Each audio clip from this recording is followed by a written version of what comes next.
The fisherman in Hariadori Shore in the Hitachi province of Japan was probably just going about their daily business on the morning of February 22nd of 1803.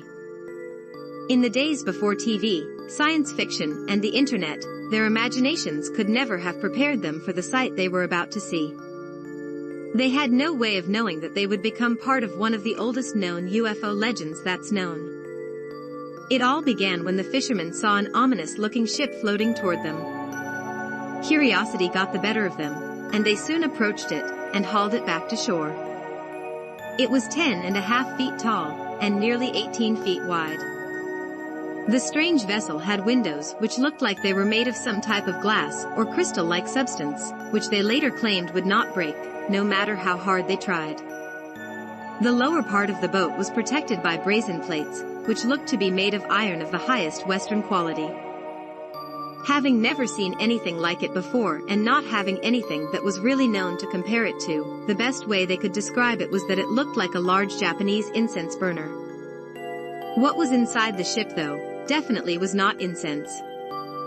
Inside the hollow ship was a young female, who was around the age of 18 to 20 years old, who looked nothing like the native Japanese. She was a strange sight indeed. As she slowly got out of the ship, they claimed that she had red hair and eyebrows. The tips of her hair were streaked with traces of solid white, and had a hairstyle unlike anything they had ever saw. She was around 5 feet tall, and had a very pale, pinkish skin. Inside the ship, they saw writing in a text that they had never seen, and could not understand. It also had 2 unusually soft carpets of unknown style and fabric. There were supplies such as cake, kneaded food and meat, as well as a beautifully decorated cup with ornaments no one could identify, and 2 bed sheets. What intrigued them most, though, was a small box she was carrying. She was otherwise very courteous and polite, but wouldn't let anyone near her box. It was said to be 24 inches long, and of a gray or white color.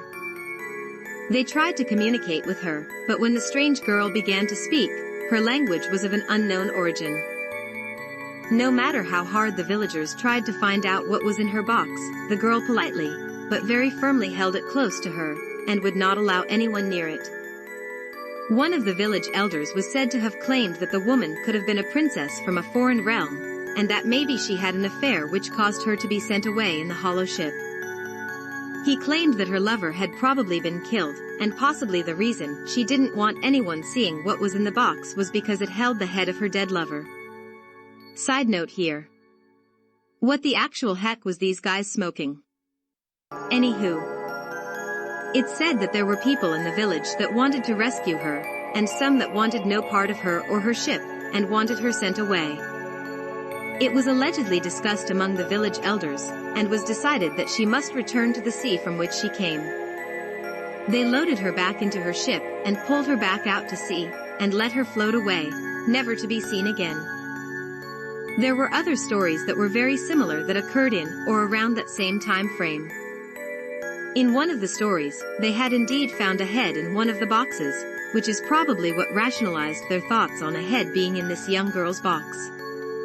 Either way, without knowing for sure, sending a young girl out into the ocean, alone without enough food or water to survive, seems pretty harsh to us.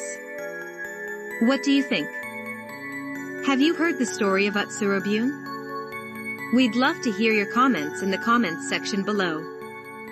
We'd also really love it if you'd ring that notification bell and subscribe. It would mean a lot to us. Again, a huge thank you, and we'll see you next time.